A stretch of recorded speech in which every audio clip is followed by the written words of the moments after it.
چند سوالات پیش خدمت ہیں۔ تبلیغی جماعت کو آپ کفر و شرک کرنے والی کہتے ہیں، مگر یہ جماعت تو بہت اچھا کام کر رہی ہے، آپ کس بنیاد پر اس کو غلط کہتے ہیں؟ برائے مہربانی تفصیل سے واضح کریں۔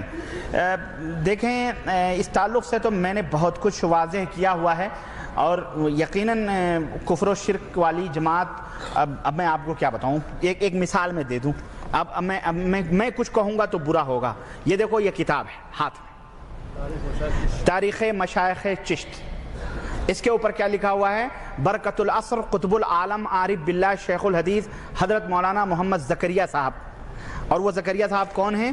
جن کی کتاب یہ فضائل اعمال، فضائل صدقات ہے نا، یہ سب میں لے کے چلتا ہوں، مجھے پتا تھا آج پوچھا جاؤں گا میں۔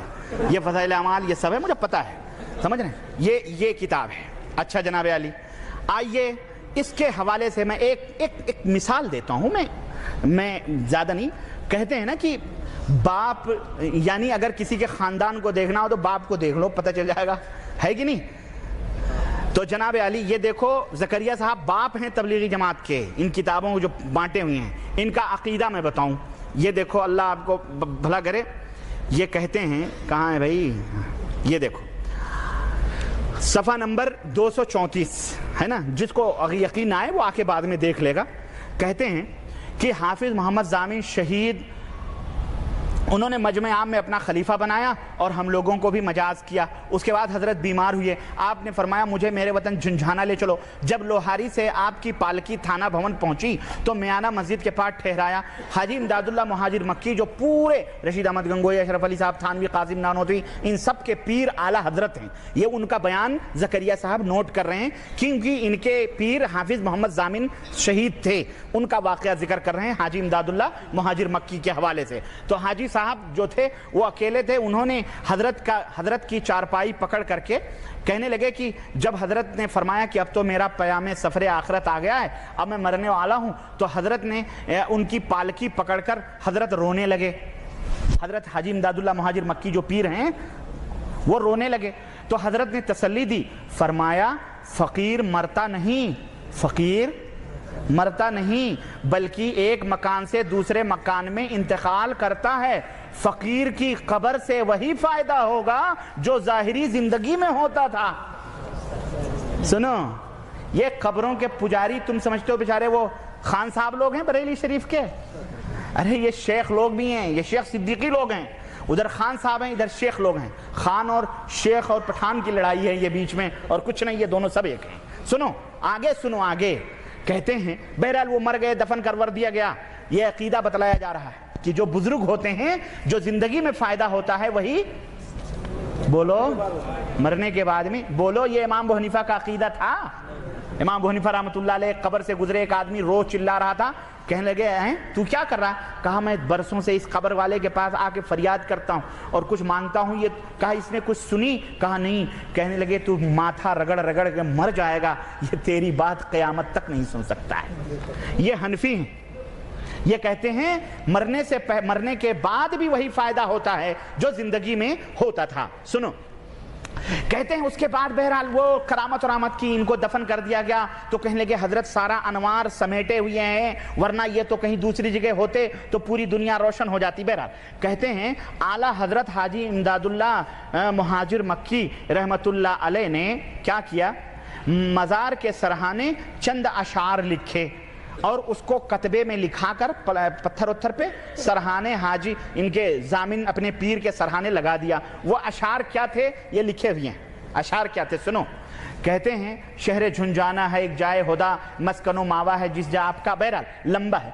کہتے ہیں پاس اس مرقد کے قبلہ رخ نبی، پاس اس مرقد کے قبلہ رخ نبی ہے زیارت گاہ میرے پیر کی، اس جگہ ہے مرقد پاک جناب، سر جھکاتے ہیں جہاں شیخ و شباب۔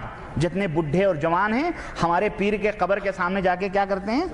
ہاں، سر جھکاتے ہیں۔ ممتا گپتا نے کچھ دن پہلے بی بی سی لندن میں زین العابدین صاحب جو 26ویں پیڑھی پر خواجہ معین الدین چشتی کے ہیں، اس سے یہی انٹرویو میں کہا کہ وہاں پہ جا کے ہم نے دیکھا ہے لوگ ماتھا ٹیکتے ہیں وہاں، تو پھر تو یہ اس کے اندر بت پرستی کی بو نہیں آتی؟ تو تو کہا نہیں نہیں نہیں، یہ تو ایسے ہی ہے جیسے گرو دکشنا لیتے ہیں، ہندو لوگ اپنے گروؤں اور سادھوؤں کے پیروں کو چھوتے ہیں، گرو دکشنا لیتے ہیں، ایسے بھی ہم لوگ جا کے مزاروں کو گرو دکشنا لیتے ہیں، وہاں بھی جا کے سروں کو جھکاتے ہیں۔ یہ دیکھیں کس طرح سے وہاں میرے پاس وہ ریکارڈ موجود ہے، اور لوگوں نے سنا ہوگا، B B C London Mamta Gupta بہت چبھتے ہوئے سوالات کرتی ہے اور لا کے اینڈ پہ چھوڑتی ہے اس طرح سے، شیعہ تک انہوں نے کہلوایا یہ شیعہ ہے، کہلوایا ہے اس نے، اور وہ سے ریکارڈنگ موجود ہے، میں دکھاؤں گا۔ سنو، کہتے ہیں جس کو ہو، اب یہ سنو، یہ کفر سنو، یہ کفر، تم کہتے ہو نا کہ یہ تو کفر و شرک سے ڈانڈے کہاں ملتے ہیں، سنو، جس کو ہو شوق دیدار خدا، جس کو ہووے شوق دیدار خدا، ان کے مرقد کی زیارت کو وہ جا۔ استغفر اللہ۔ یہ تبلیغی جماعت کے سرخیل برکت العصر یہ لکھا ہوا ہے۔ اللہ ایسی برکت سے امت کو محفوظ رکھے۔ یہ برکت ہے، یہ برکت ہے، یہ کفر برکت ہے، یہ برکت تو اچھی چیزیں ہوتی ہیں، یہ کفر تو سنو، کہتے ہیں کہ یعنی پیرو مرشدو مولا میرے حضرت نور محمد نیک پہ، اعتقاد دل سے جو جائے وہاں، اعتقاد دل سے جو جائے وہاں، اس پہ سب اسرار باطن ہو عیاں، جتنے بھی راز کی چیزیں ہیں سب کھل جائیں، اور دیکھتے ہی، سنو یہ سنو، دیکھتے ہی اس کے مجھ کو ہے یقین، اس کو ہو دیدار رب العالمین۔ استغفر اللہ۔ یہ میری کتاب نہیں ہے، مجھے کیوں الزام دیتے ہو؟ مجھے الزام مت دو، آئینے تجھ خود ہی بتا، ان کا تو ہمراز ہے تو، یہ کتاب خود بتلاتی ہے۔ میرے عزیزو،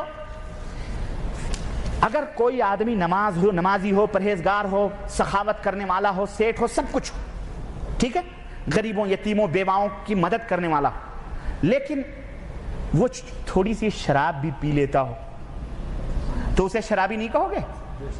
بولو، شرابی نہیں کہو گے؟ کہو گے یار یہ شرابی ہے، ہمیں نمازی ہے، پرہیزگار ہے، سب کچھ۔ بے عین ہی اسی طرح سے نماز ہے، روزہ ہے، تقویٰ ہے، طہارت ہے، سب ہے، ٹھیک ہے، لیکن شرک ہے۔ کیا ہے؟ شرک ہے، شرک۔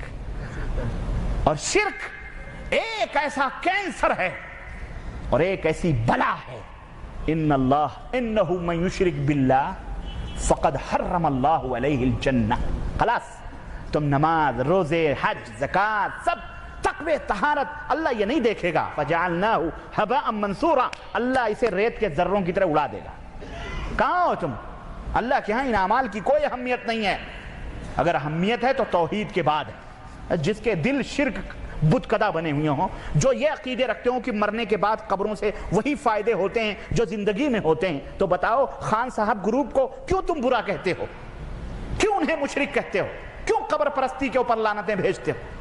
بولو میرے عزیزو، یہ کتابیں مارکیٹ میں ملتی ہیں، ہم نے چھپائی نہیں ہے، مکتبہ شیخ زکریا مفتی اسٹریٹ سہارنپور یوپی کی چھپی ہوئی یہ کتاب ہے، جاؤ خریدو، اپنی آنکھوں سے دیکھو۔ اور یہی نہیں، اس کے اندر تو ایسی ایسی باتیں ہیں، کہتے ہیں ایک دن کرنال کے بزرگ نے حضرت میاں صاحب کی خدمت میں ایک دن دوپہر کے وقت، یہ کہتے ہیں صاحب تذکرہ کر رہے ہیں کہ میں حضرت میاں صاحب کی خدمت میں ایک دن دوپہر کے وقت گیا، حجرہ شریف بند تھا، مگر کیواڑ اچھی طرح سے لگے ہوئے نہیں تھے، کیواڑ جو کھولا تو کیا دیکھتا ہوں کہ حضرت میاں صاحب کا سارا دھڑ الگ الگ ہے، سر الگ، پیر الگ، کان الگ، ناک الگ، جسم الگ۔ مجھے دیکھتے ہی سب اعضاء باہم مل گئے، اور حضرت میاں جی اٹھ کے بیٹھ گئے، فرمانے لگے کسی سے کہنا نہیں، کسی سے کہنا نہیں۔